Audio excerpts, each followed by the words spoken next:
A surgical scrub is when you try to remove as many bacteria from your hands, forearms, and elbows as possible prior to performing a sterile procedure. It should be performed before any sterile procedure in the operating theater. This is one of the most important ways we prevent surgical infections. This video will explain the key steps for a surgical scrub.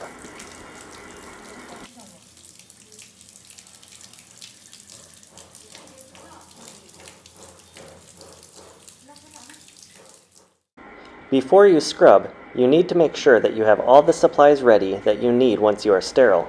Most commonly, this would include your gown and gloves and a sterile towel.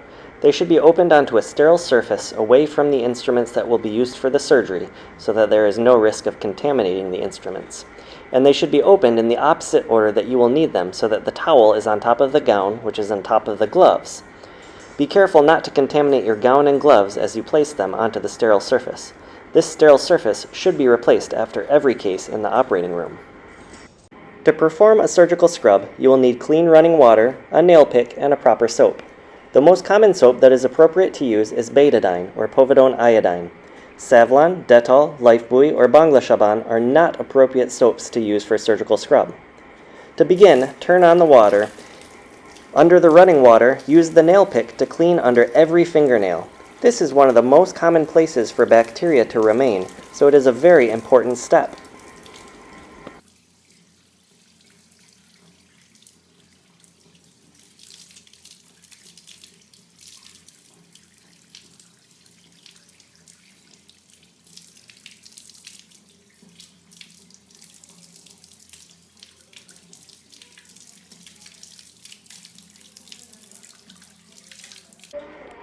Once you have cleaned under the nails, you need to make sure that you have wet your arms up to 4 centimeters above the elbow.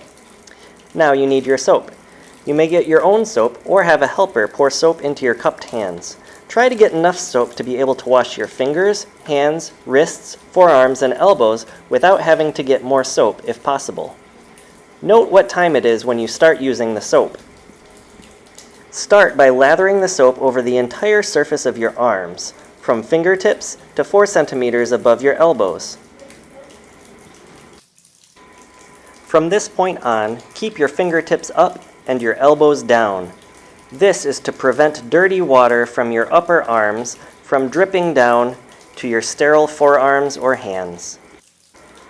After doing this, the general progression of scrubbing will be from your fingertips to your elbows. Start with your hands. Wash each finger individually. Pay particular attention to underneath your nails, along the edges of your nails, the backs of your hands, and the webbing between fingers.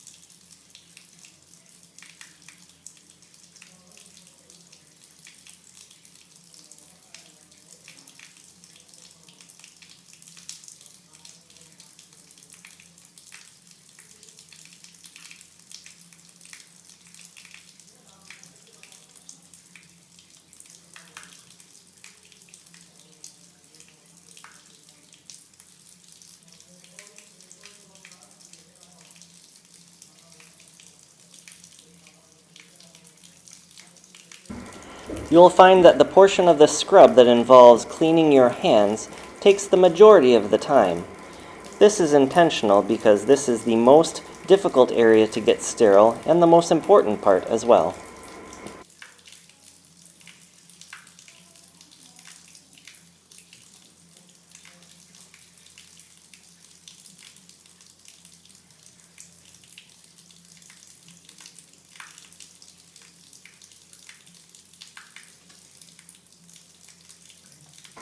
Then proceed with your wrists, then down your forearms.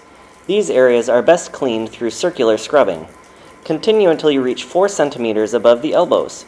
Be careful at this point not to contaminate your hands by touching anything unsterile. Do not go above where you previously applied soap. Do not touch the sleeves or the front of your shirt.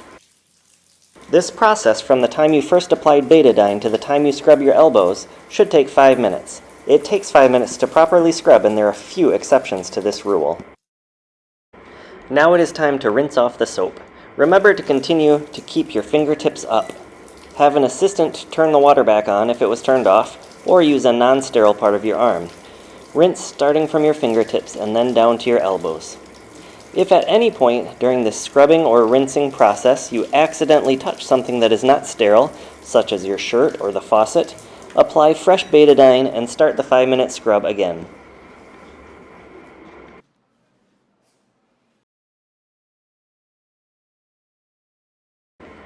To dry your hands, grab the sterile towel that you previously arranged by its corner, trying not to drip water onto your sterile gown or gloves. Or if an assistant is helping you, they will hand you the towel. Use one side of the towel to dry your left arm from the fingertips down to the elbow, taking care not to touch the unsterile portion of your arm or your clothes with either your hand or the towel. Do not go back to your hand once you have begun drying your arm or elbow. Then use the other side of the towel to dry your right arm in the same way.